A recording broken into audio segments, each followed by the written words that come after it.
Hey y'all. When we're striking something, what is the importance of sinking? We know, and people tell us in many different forms, in many different ways, that we need to sink under certain conditions when we're doing a martial arts movement. But what are the real reasons for that? Does anybody really understand that? Or are you just kind of knowing that that's what everybody else talks about? You know, you sink, okay? When you are making any sort of a transfer of work, of energy, the efficiency of that transfer is vital to your success. When you shoot electricity from a long cord, it dissipates because of the length of that cord. The voltage goes down. Okay? When you put your body into some sort of a strike, if you do not ground yourself, okay, then a lot of the energy you exert, it goes right back into your body. All right? Not only that, but if we sink properly, develop good body habits that way, we make it so that our energy goes into the target, and then simply whatever is left is sparse. There's not a lot of waste. A couple precursors to understanding this is your limbs, okay? When something attacks your limbs, the idea of making this tight, okay? What it does at that point is it makes you dense, and there's a bounce, okay?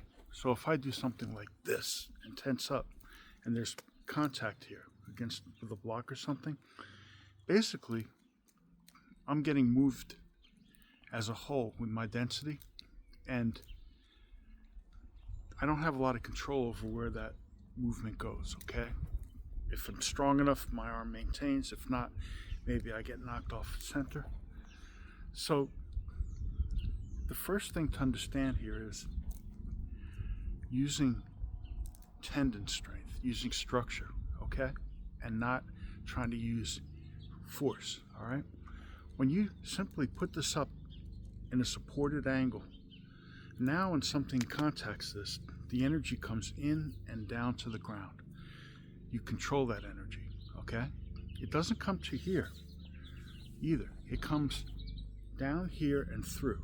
If I do this, you can start to see where some sort of leaks happen, okay? If I do this and tense my shoulder, okay? These are all things that will make the energy come into my center, okay, and disrupt me, okay? The idea is to be relaxed and let the structure work, which is basically at a very natural angle here, not here, okay? Relaxing your shoulders and sinking, okay?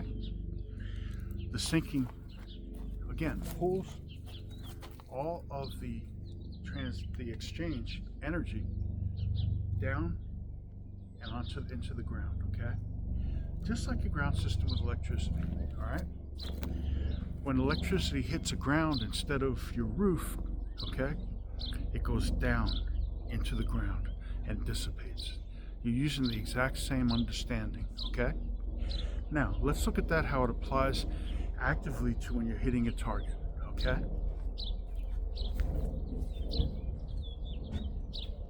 Okay, so when I'm hitting this target, and I come here, okay, if I just stay where I am on the same plane, I don't sink, I can generate a tremendous amount of force, and some of that force will hit the target, okay, through speed, all right?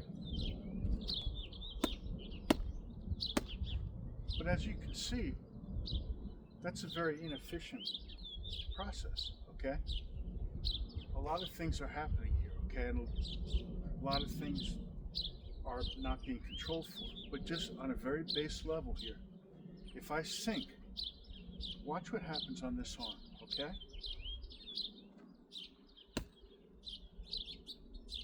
Why did I get pushed back there? Watch again. See what this arm is doing? I'm pulling energy back to my weak point of balance, okay?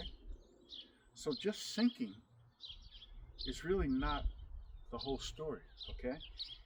This elbow in this case controls where I put that energy. Where do I want to put it? I want to put it into my target, and anything that's left that affects my stability, I want to go directly into the ground, okay?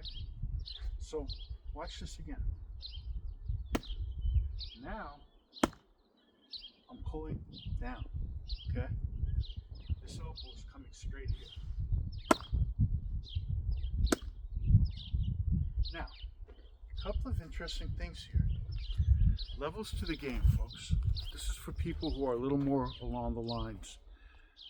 But I can use rotational movement to compensate for that process of grounding, okay? So, instead of, if I do this, but I do this, now I've created a centripetal force, okay, that allows me to transfer that movement into the target, all right? Centripetal force, in this case, interesting point. They never really discovered how centripetal force works exactly. Okay, there's no real resolution to it in the ways that Newton's other laws are resolved. However, we can make certain understanding, we can sort of understand enough, okay? It's like a drill, like we talked about in some of our other videos. And by coming down as you turn, you create stability and you create a ground, okay? You also create more work, which means you're adding to your power, okay? So what I'm essentially doing with my rotational movement is using this movement here along with proper grounding technique. Now that time I didn't sink. And if you notice, there's a very slight pushback to me. Like just not even half an inch. When I sink, okay, what happens is that gets pushed down into the ground, okay? So, using these hitting dynamics, okay, let's take a simple punch, okay, where I'm not even stepping, I'm just coming here, okay? What I basically want to do here is, as I make contact with the ground, and only tense up to the point to give this the structure it needs. Why is that? Well, again, levels to the game, folks. You start out and you hit with your knuckles. As you get more and more strength in your hand, now you can hit with one knuckle, okay? Concentrating the force considerably, okay? In so doing, okay, you have to make sure your body can handle that. You know, by punching over and over, you're conditioning your hand muscles properly, okay? You're getting everything lined up properly, using structure more than conditioning, but conditioning puts things where they need to be. But you're also training your body when you do that, okay, to be able to generate more force by making your area that you concentrate your force smaller, okay? It's the difference between a stabbing motion with a stick, okay, with a square bottom like a post, and with a spike, okay? The spike has a much smaller tip. It will penetrate a lot more, okay? So, when I'm here, okay, and I hit this with this strike, boom, hitting with this. Now, the hand, in order to do that, has to have enough integrity to not fold, to not break down. But if I just make my hand tight, then again, what I'm doing is I'm creating an impediment right here, okay? And a lot of that energy will be lost coming out here, okay?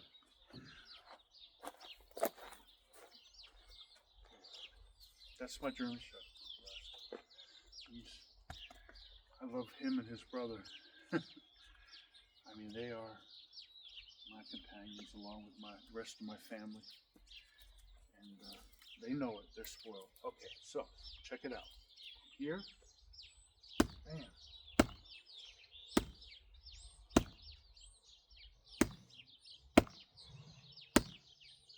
You see how this is being jogged?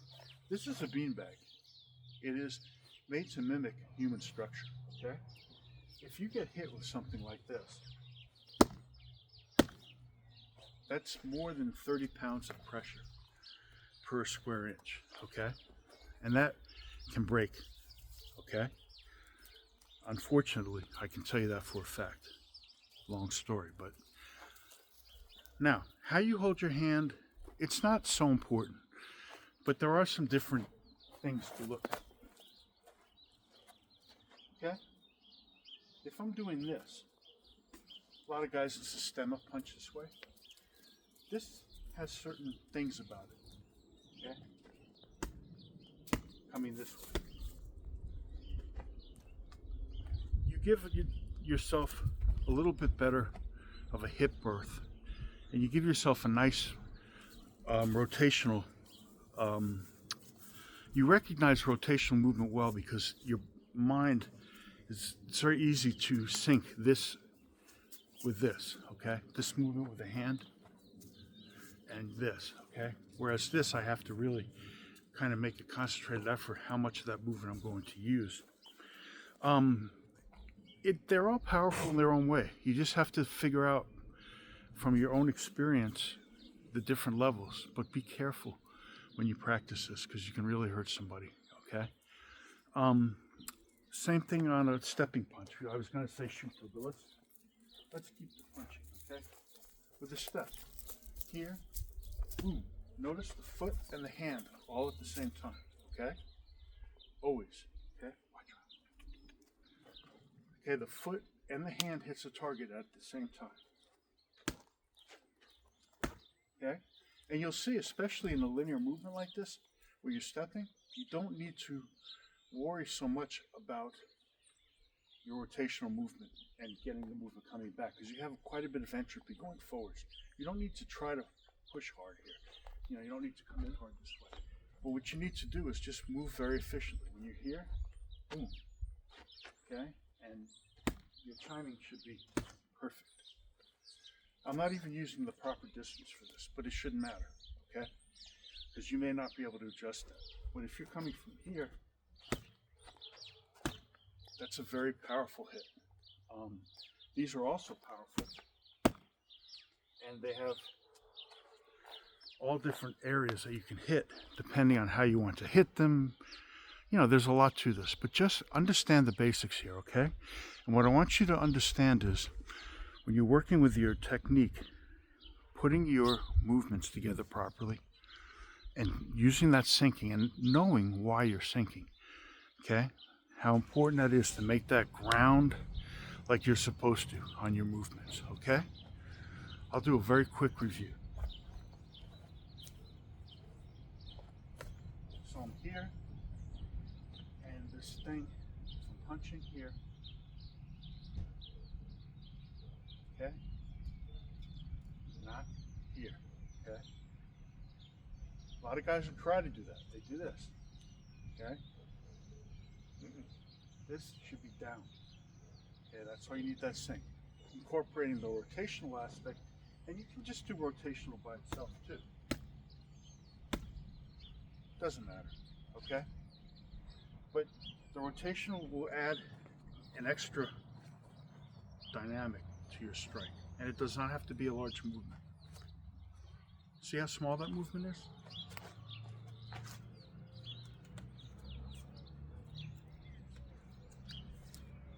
Okay? Just here, just a very quick. You don't need a lot of movement when you hit properly. And you don't need to be fast. Os.